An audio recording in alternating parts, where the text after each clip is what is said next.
교회의 임무, 사명, 미션이라고도 하는 그 부분을 살펴보겠습니다.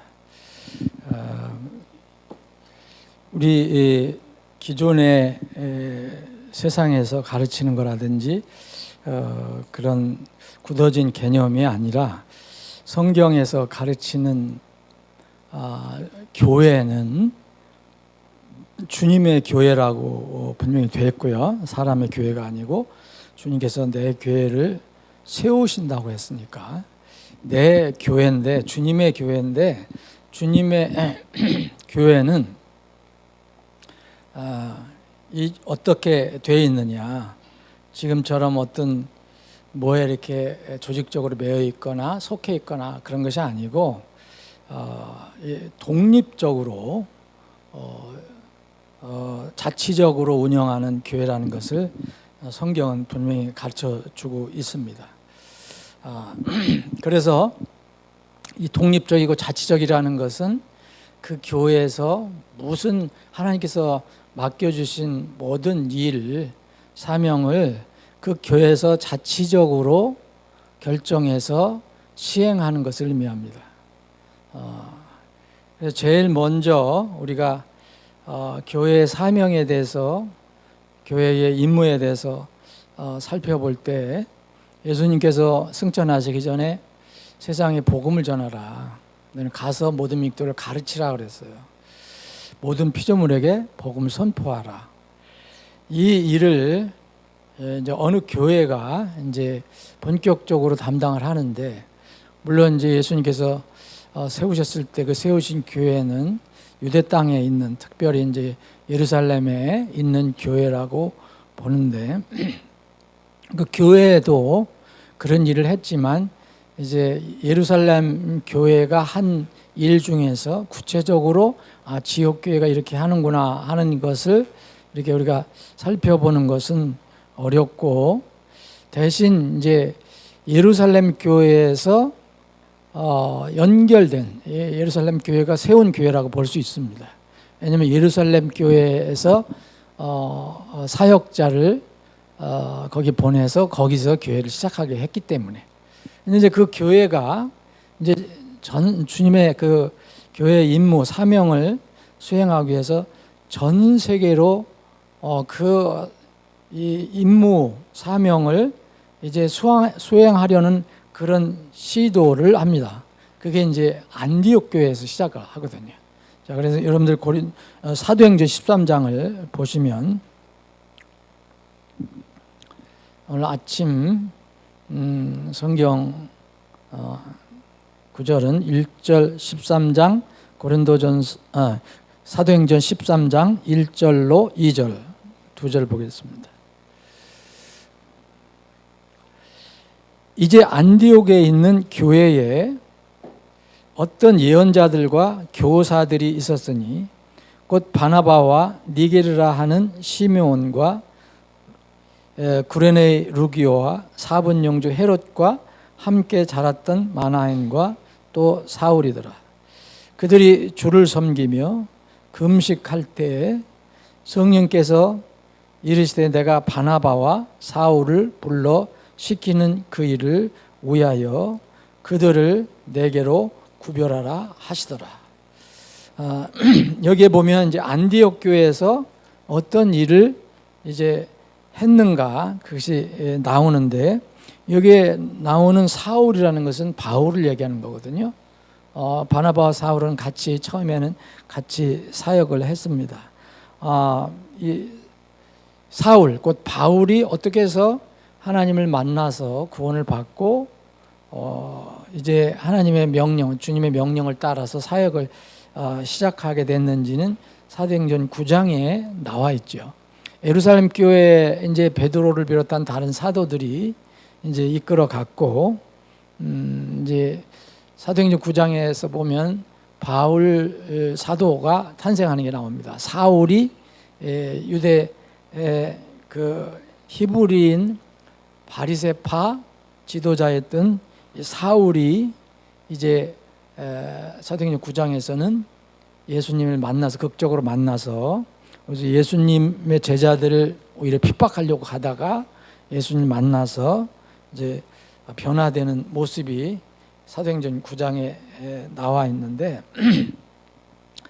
이 바울이 구원을 받고 잠시 동안 이제 다른 곳에 다마스쿠스의 교회에 잠깐 있다가 거기서 심리를 받고 또 아라비아로 들어갔다가 이제 나중에는 다시 예루살렘으로 들어갑니다. 예루살렘으로 들어가는데 사도행전 9장 뒷부분을 읽어보시면 예루살렘으로 들어가는 내용이 나옵니다. 사도행전 9장에 보면 이제 바나바하고 사울은 처음에는 같이 움직입니다. 근데 처음에 이제 사울이 극적으로 변화돼서 이제 예루살렘 교회에 가서 입회를 하려고 했어요. 연합을 하려고 했어요. 연합을 하려고 했더니 그 예루살렘 교회는 이미 사울이 어떤 사람, 바울로 바뀐 이 사울이 어떠한 사람인지를 너무 잘 알고 있었기 때문에 바울을 회원으로 받으려고 하지 않습니다. 왜냐하면 너무 악한 일을 많이 했기 때문에. 그때 이제 바나바가 이제 사울 대신 이제 간증을 해주는 게 그 사도행전 9장에 나와 있습니다. 그래서 모두 이 사울이 예루살렘 교회에 가서 이제 사도행전 9장 26절 보면은 사울이 예루살렘에 가서 제자들과 합류하려 시도했으나 이건 뭐냐면 예루살렘 교회에 입회하려고 했던 거죠. 조인하려고 했던 건데 모두 그 사람이 얼마나 두려운 사람이냐, 이걸 무서운 사람이냐 알았기 때문에 믿지를 않았어요. 저 사람들이 또 우리를 또 다시 어렵게 하려고 하는 거 아니냐. 그럴 때 바나바도 하나님의 부르심을 받은 사람이죠. 바나바가 이제 그를 데리고 사도들에게 가서 어떻게 그가 다메섹 도상에서 예수님을 만나게 됐는지를 대신 간증해 주고 입증해 주죠. 그래서 사도행전 9장 28절에 보면 사울이 예루살렘에 드나들면서 제자들과 함께 하더라. 그래서 거기서 이제 예루살렘 교회에서 그 임무를 받고 그 예루살렘에서 일을 합니다. 거기서 담대히 예수 그리스도를 증거한다는 그런 말을 거기 말을 하는 것이 거기 기록이 되어 있습니다. 그때는 이제 베드로가 어떤 리더 역할을 했어요. 그래서 베드로 중심으로 이렇게 사역이 이루어지죠. 예루살렘 교회. 그런데 베드로는 원래 이제 그 이방인을 위한 사도로 하나님께 세우신 게 아니에요. 유대인들을 위해서 세우셨어요.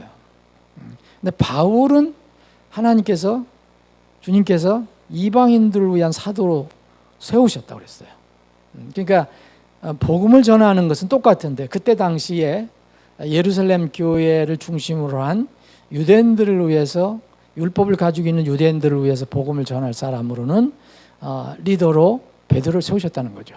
그리고 사울은 그 아주 유대인 중에서도 아주 찐 유대인, 요새 말하면 찐 유대인, 아주 정통 유대인, 이 바리새파였던 이 바울을 이제 거듭나게 하셔서 그를 이방인을 위한 사도로 만드십니다. 그러면 이방인을 위한 사도로 세우시면은 이방인을 위한 사도라면 어디로 가야 됩니까? 이제 예루살렘을 떠나야 되죠. 예루살렘에도 그때 외국에서 온 사람들이 있었지만 전 세계 복음을 전하려면은 하나님의 계획은 바울을 다른 지역으로 보내야 합니다. 그것이 이제 성경에 기록된 게 그 지역이 어디냐? 그게 이제 안디옥입니다. 그 안디옥. 이제 그 예루살렘에서 이제 안디옥으로 올라가게 되죠. 여기서부터 이제 주님께서 이른 바 지상명령, 우리에게 명령하신 지상명령이 이제 시작이 되는 겁니다.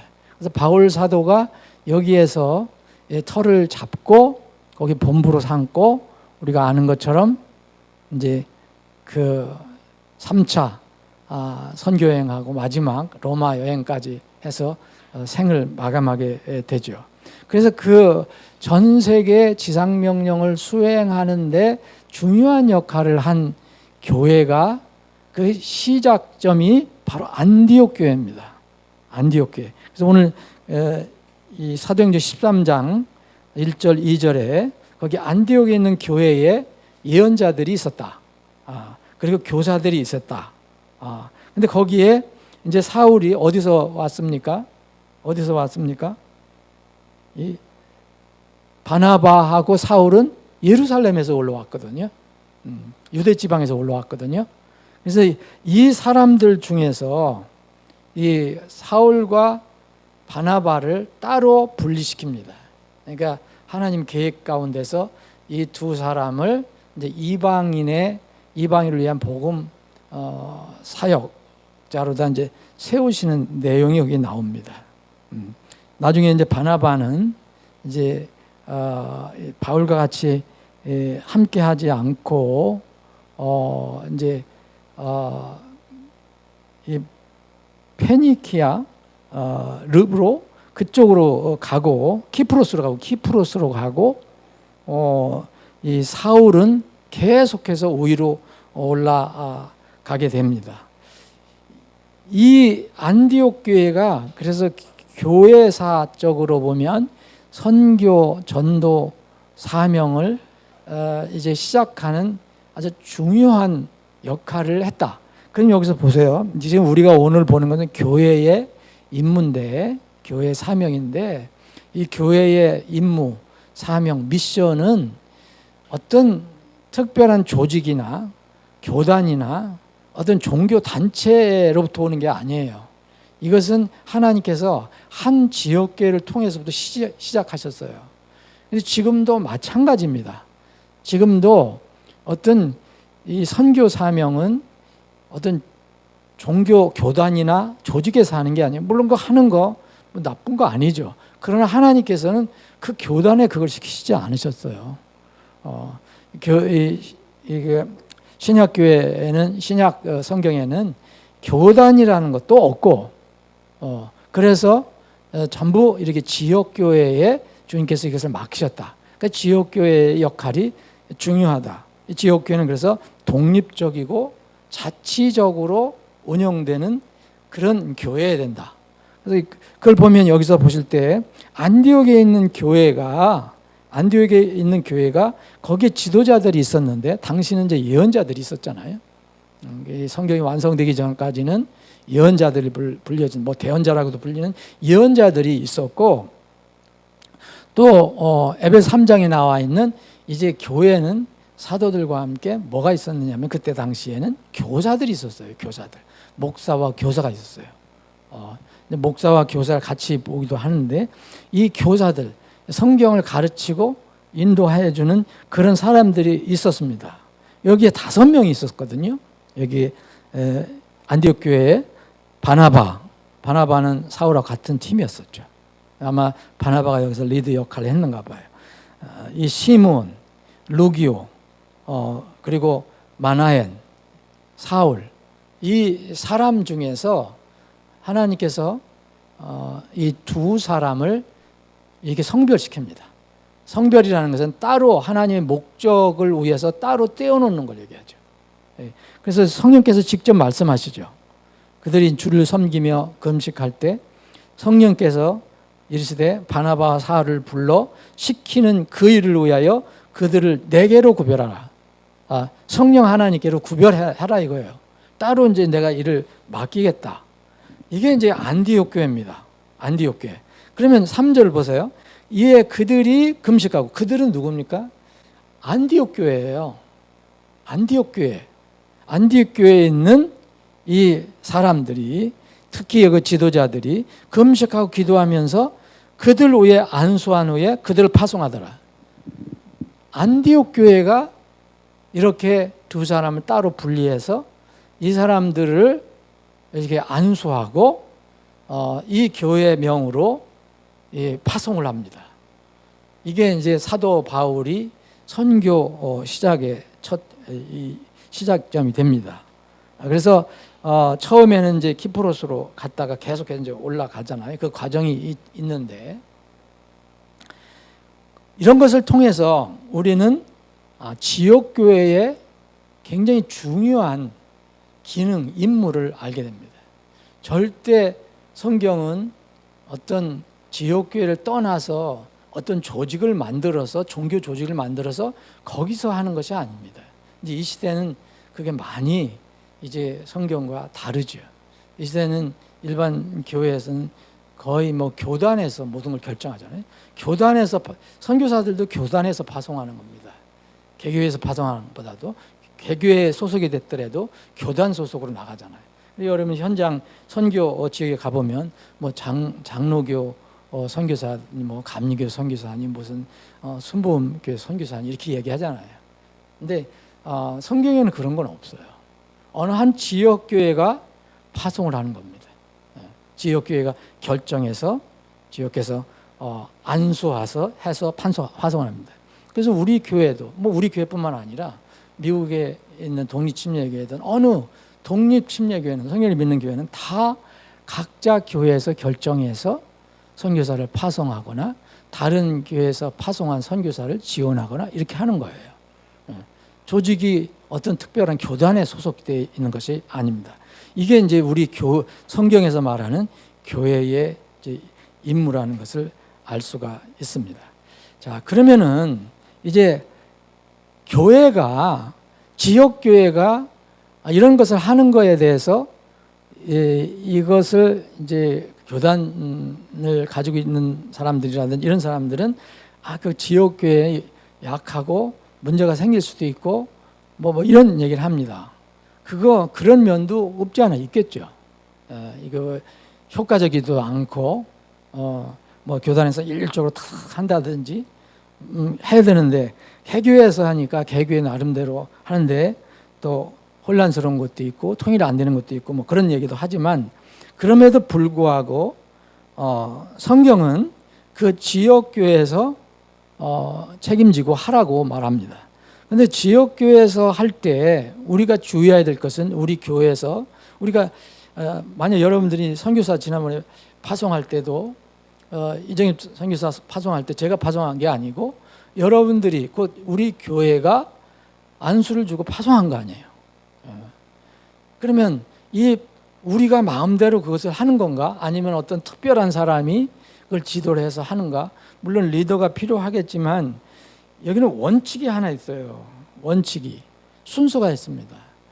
지역교회가 절대적으로 지켜야 되는 것이 하나님의 말씀이에요. 이게 최우선이 돼야 돼요. 이때 당시는 뭘 얘기했느냐? 여기에 13장 2절에 보면 주를 섬기며 금식할 때 누가 얘기했습니까? 성령께서 이르시되 그랬어요. 성령께서 이르시되 그랬죠. 성령님께서 이르시되 그랬어요. 이때 당시는 왜 성령님께서 직접 말씀하셨는지 여러분들 아실 겁니다. 사도행전 이제 공부해 보셔서 이때 당시에는 이제 교회가 이제 세워져 가는 단계고 성경이 완성되지 않은 단계예요. 이럴 때는 성령님이 강하게 역사하셨다는 것을 볼 수 있어요.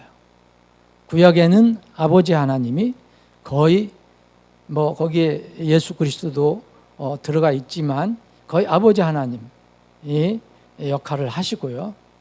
또 이 신학에 넘어와서는 아들 하나님 예수 그리스도가 중심이 돼서 일을 하십니다. 그게 이제 복음서죠.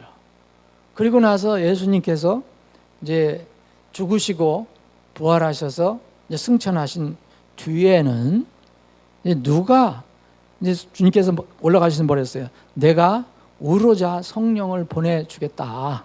그러니까 그분이 너희들을 가르칠 것이다. 인도할 것이다 말씀하셨잖아요.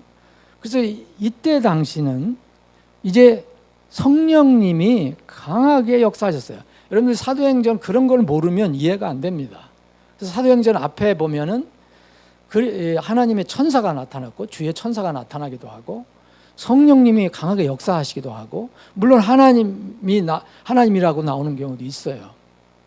근데 왜 성령께서 특별하게 이렇게 하셨는가는 그 과정이 있는 겁니다.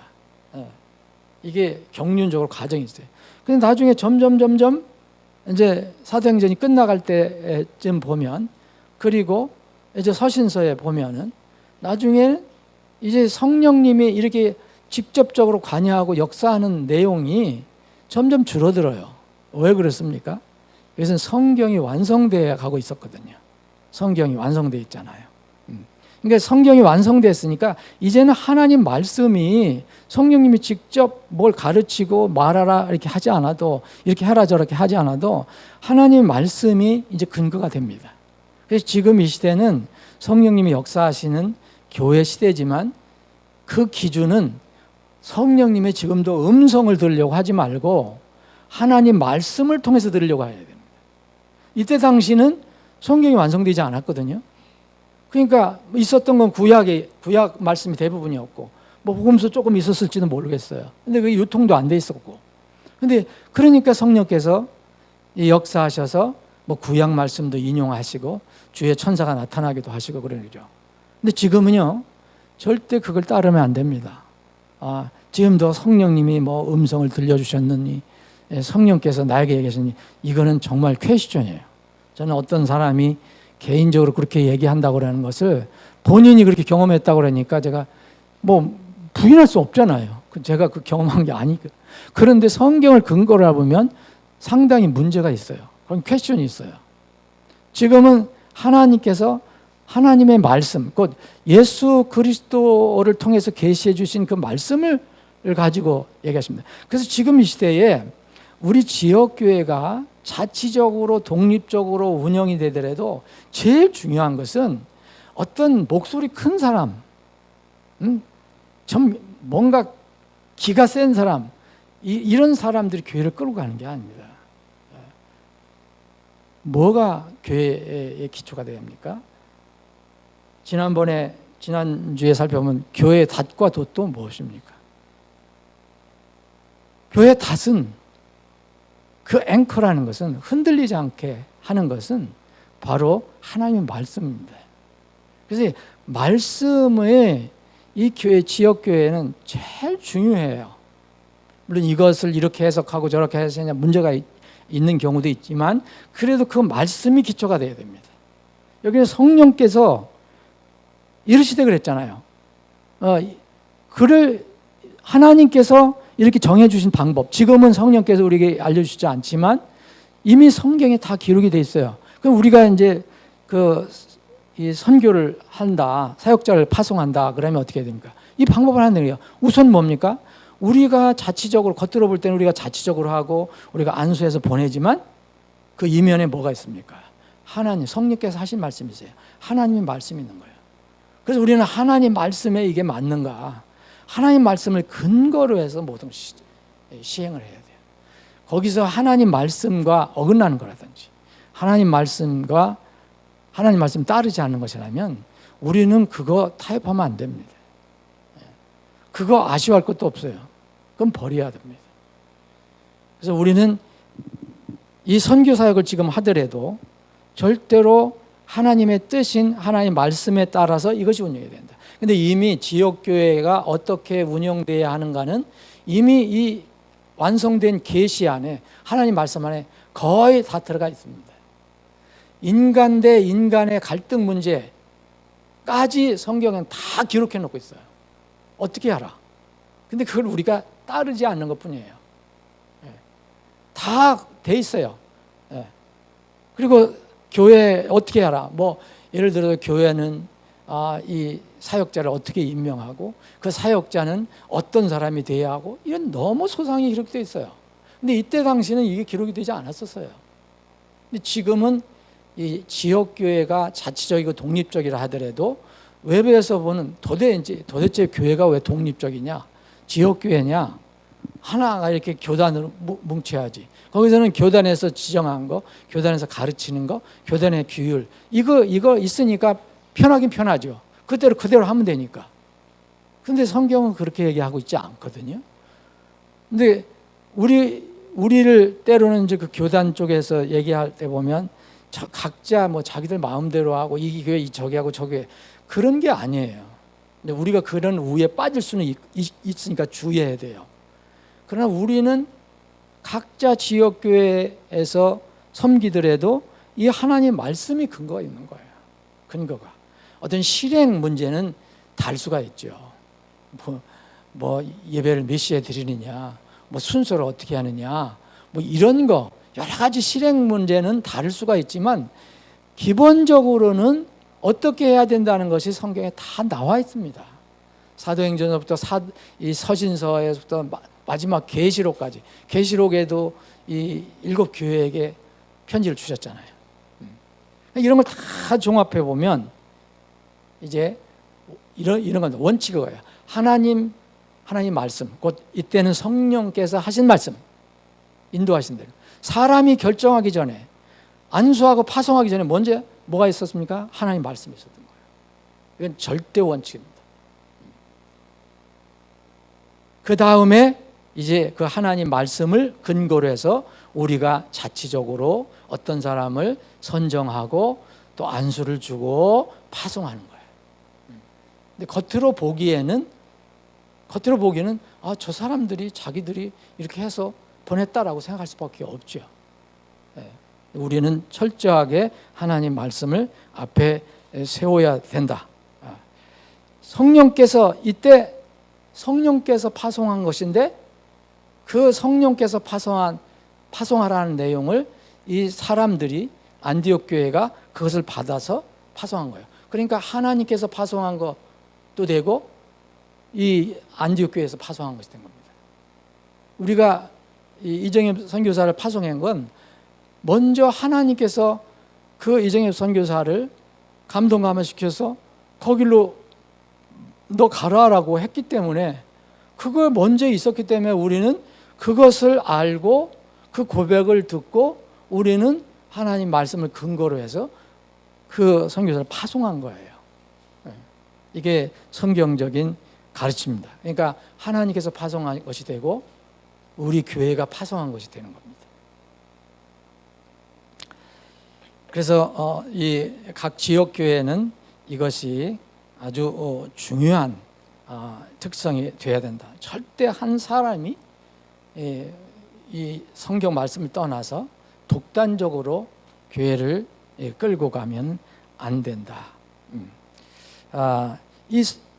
아까도 말씀드렸지만 성령께서 이때 왜 이렇게 직접 하셨는가는 그걸 잘 기억하셔야 돼요. 이제 이때 당시는 바로 그렇게 했다. 이 전에도 여러분 이 2장에도 성령께서 이렇게 말하게 하시는 대로 했다라는 말이 나오고 5장에도 보면 이 5장에 유명한 게 나오잖아요, 여러분. 5장 그 아나니아 삽비라 최초의 예루살렘 교회에서의 불행한 사건이 나오잖아요. 아나니아 삽비라 사건, 물질 문제로 인해 갖고 하나님께서 왜 이렇게 강하게 징계하셨느냐? 이때는 성경이 완성되지 않았어요. 교회가 틀이 갖춰지지 않았어요. 그러니까 굉장히 무서운 거지만 샘플이 필요했던 거죠. 그래서 거기에 보면은 이 사도행전 5장에 보면 아나니아 삽비라가 그 사도들 교회를 속였다고 하지 않고 성경 뭐라고 기록했느냐면 성령님께 너 거짓말했다고 기록이 되고 있어요. 성령님께 거짓말했다. 분명히 사도들한테 교회에게 거짓말을 했는데 성경은 뭐라고 써있냐면 성령님께 거짓말을 했다라고 얘기합니다. 성령님을 속인 거예요. 또 8장에 보면은 빌립 전도자가 이제 빌립 집사가 복음을 전하잖아요. 하나님 명령에 따라서. 근데 누가 끌고 갑니까? 하나님의 영께서 끌고 가요. 주의 영께서 그를 끌고 간다는 게 나옵니다. 이런 거 그리고 이제 여기에 사도행전 13장에 그 안디옥 교회도 성령께서 직접 지시하는 게 나온 거죠. 성령께서 이렇게 하셨다. 자, 그런 내용을 좀 하시면 되고, 그러면 어떤 사람도 이런 얘기를 합니다. 아니, 지역 교회는 한 교회를 얘기하는데 한 지역 교회가 지금 지상에 80억 인구가 있는데 이 80억 인구를 다 어떻게 커버하냐? 다 커버 못합니다. 당연히 커버 못하죠. 그러면 교단을 이렇게 만들어도 교단이 다 커버 못합니다. 이거는 각 지역교회에 맡겨주신 거예요. 우리는 여기 서울 지역, 김포 지역에 지역교회를 세우셨어요. 그래서 이 지역을 중심으로 하는 거예요. 멀리도 보낼 수 있지만. 그러면 지역교회라는 것은 각 지역에 구원을 받고 침례 순종해서 교회로 모인 사람들이 지역교회가 되잖아요. 그럼 그 지역교회, 각 지역에 다 지역교회가 있는 거죠. 어느 곳에든 지역교회가 있는 거죠. 그 지역에 그 교회에 하나님께서 그 사명을 주신 거예요. 그럼 전 세계적으로 보면은 뭐 없는 곳도 있겠지만은 그래도 골고루 전 세계적으로 지역교회가 사명을 받고 일을 하는 겁니다. 미국에서 하는 사람도 있고, 뭐 러시아에서 하는 사람도 있고, 심지어는 지금 북한의 지하교회도 선교를 하고 전도를 하고 있어요. 하나님께서 맡겨주셨기 때문에. 이거는 어떤 교회든 어떤 상황에 처해 있는 교회든 목숨이 위태하든 뭐 안 하든 이거는 하나님의 사명입니다. 그래서 이 일이 수행되어 가고 있는 겁니다. 그래서 우리는 멀리도 보내지만 사실은 우리 주위에 있는 우리가 할 수 있는 지역에서 이 선교 전도에 열심을 내는 거예요. 우리는 예루살렘이 제일 먼저 해야 돼요. 그래서 예루살렘, 우리의 예루살렘이 있어요. 하나님께서, 예수님께서 말씀하셨잖아요. 예루살렘과 온 유대와 그리고 사마리아와 그리고 땅의 끝지역까지. 이거는 어느 교회든 어느 성도든 다 해당되는 거거든요. 가장 가까운 곳이 내가 사는 예루살렘이에요. 여기는 내 사랑하는 사람들이 있는 곳, 내 아는 사람들이 있는 곳. 그 다음에 유다, 예루살렘을 벗어난 온 유다, 예루살렘을 둘러싸고 있는 유다가 있어요. 그럼 우리 같으면은 우리가 이 지역이고 온 유다라면 아마 우리 땅일지도 몰라요. 이 한반도 땅, 우리나라. 그 다음에 사마리아는 이방인들이거든요. 이방인, 유대의 피를 가지고 있지만은 이방인들이요. 혼혈들. 여기 이방인 지역이 있잖아요. 뭐 우리 인근에 중국도 되고, 뭐 동남아도 되고, 일본도 되고. 그럼 마지막에 주님께서 말해요. 땅의 끝지역까지. 땅의 끝지역이 뭐 이스라엘도 될 수 있고, 북한도 될 수 있고, 뭐 어디 지역이든 그 해당 지역의 교회마다 성도에 거기 살고 있는 사람들마다 그것이 다 다를 수 있어요. 만약 미국에 살고 있는 어떤 교회나 성도는 한국이 땅의 끝쪽이 될 수도 있죠. 지구는 둥그니까. 근데 마지막은 지금 이 시대의 마지막의 끝지역은 저는 북한과 이 예루살렘이라고 보거든요. 그래서 우리는 이 땅의 끝지역에 복음을 전하기 위해서도 부단히 기도하고 준비를 해야 된다. 그래서 한 지역 교회에 맡겨주신 그 사명을 충실히 하면 하나님께서 각 지역 교회에 맡겨주셨으니까 그 맡겨주신 그 사명이 이제 모아지면 전 세계 선교가 이루어진다고 저는 생각합니다. 끝으로 이러한 교회들이 지역교회가 하나님께서 주신 이 명령, 이것이 성경에서 비전이라고 해요. 비전. 우리 비전 하면은 무슨 환상 보는 것만 얘기를 하는데 그게 아니고 하나님께서 이 주신 어떤 사명에 대한 바라봄을 얘기하죠. 이 비전이 없으면 교회는 그래서 위험하게 되는 겁니다. 하나님의 사명을 느끼지 못하고 그냥 거기서 그냥 뭘까요? 우리끼리 즐겁게 지내고 하는 걸로만 생각하면 그 교회는 위험합니다. 잠언 29장 18절에 보면 이 비전, 환상 계시가 잠언 환상 계시가 없는 곳에는 잠언 29장 18절 환상 계시가 없는 곳에서는 백성이 망하려니 말했어요.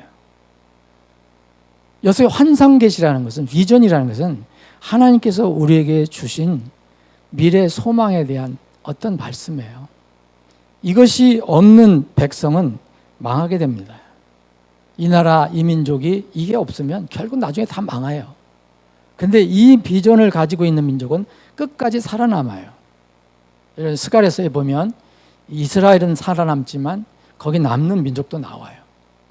그 어느 민족인지 그건 모르지만은 환상 계시가 없는 곳에서는 백성이 망한다고 그랬어요.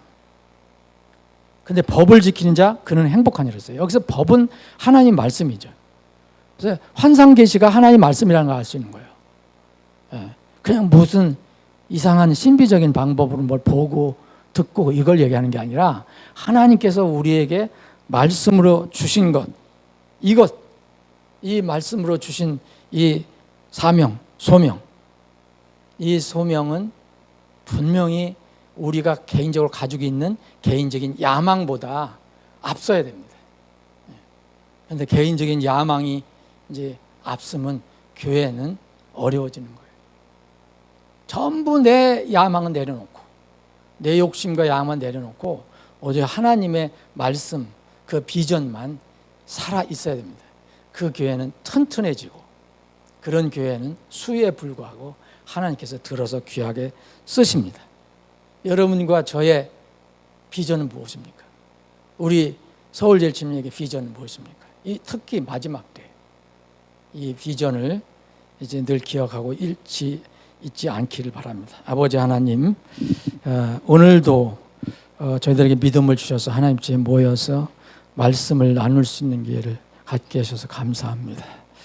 우리 교회에게 주신 이 비전, 이 사명, 임무를 끝까지 잊지 않고 주님 오실 때까지 늘 기억하며 잘 수행하는 교회가 되게 해 주옵소서.